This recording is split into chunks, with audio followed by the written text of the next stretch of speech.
El concepto romano de persona está vinculado con el ámbito moral y jurídico.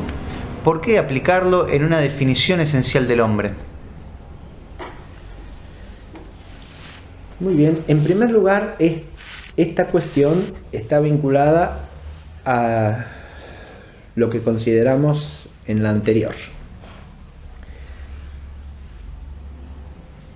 El término persona, que viene de la tradición latina, tiene en primera instancia una connotación de carácter jurídico y moral, porque parte de la advertencia de la capacidad que tiene el hombre de tener responsabilidades, obligaciones y correlativamente derechos.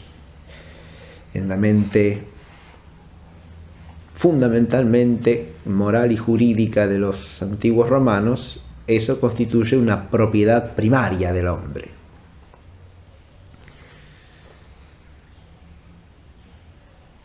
Pero adviértase que,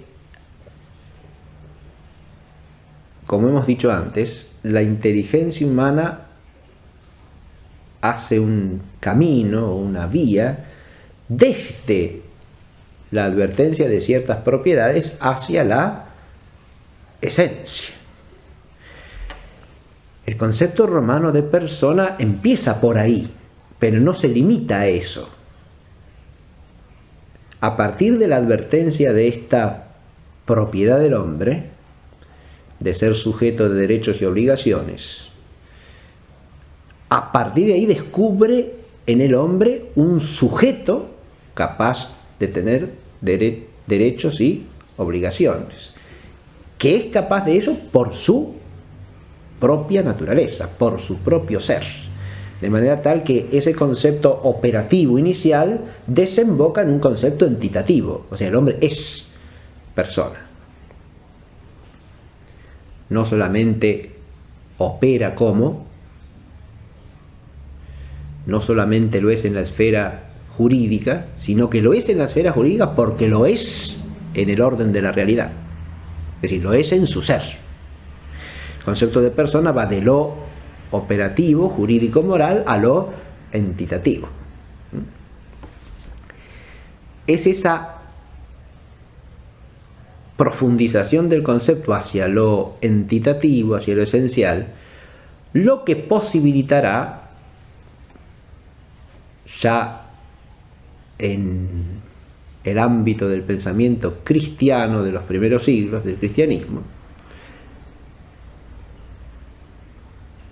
tomar el término persona como un correlato del término griego, como una traducción posible del término griego hipóstasis, que es un término típicamente ontológico. Esa equivalencia terminológica sería imposible si el término persona se usase con un significado puramente operativo.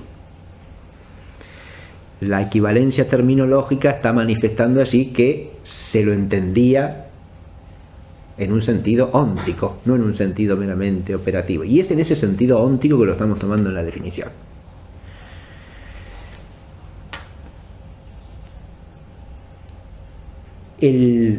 Si lo tomásemos en sentido operativo, estaríamos significando una propiedad y estaríamos haciendo una definición no esencial, sino por la propiedad. Podemos notar paralelamente que otro tanto suele pasar con el término racional en la definición del hombre como un viviente animado racional. Si por racional se entiende que es capaz de realizar ciertas operaciones o que realiza ciertas operaciones determinadas como la inferencia o el razonamiento discursivo en general, ¿no? Eso no hace más que señalar una cierta propiedad del hombre, más aún una propiedad de la inteligencia humana.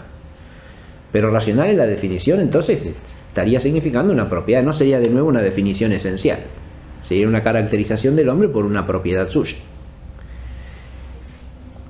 una propiedad de su inteligencia. Racional ahí traduce ordinariamente latín, el griego logikos. Y si literalmente estuviésemos diciendo dotado de logos, de nuevo nos referiríamos a una propiedad y no a la constitución esencial.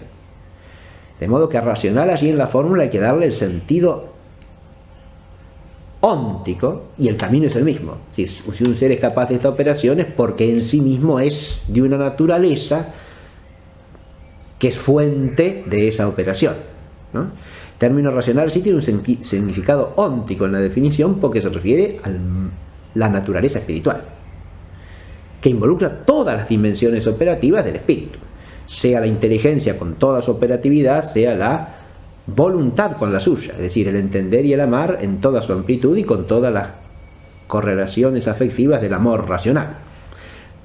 Todo ese mundo de actividad del que está implicado, pero no dicho como actividad, sino dicho como ser que funda esa actividad, es decir, como naturaleza espiritual.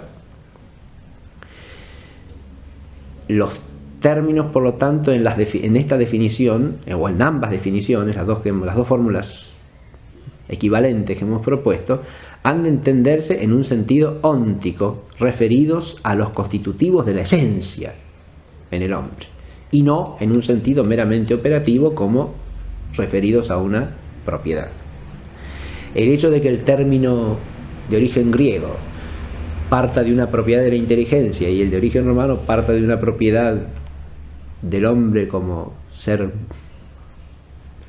voluntario, ¿no?, muestra la diferencia de matiz entre las dos tradiciones culturales, entre las dos mentalidades, diríamos, ¿no?, la teorética del griego y la visceralmente moral del romano, ¿no? Es un matiz que de alguna manera todavía oímos en nuestro vocabulario filosófico, y que no está mal, porque son dos dimensiones inseparables de la naturaleza del espíritu, ¿no?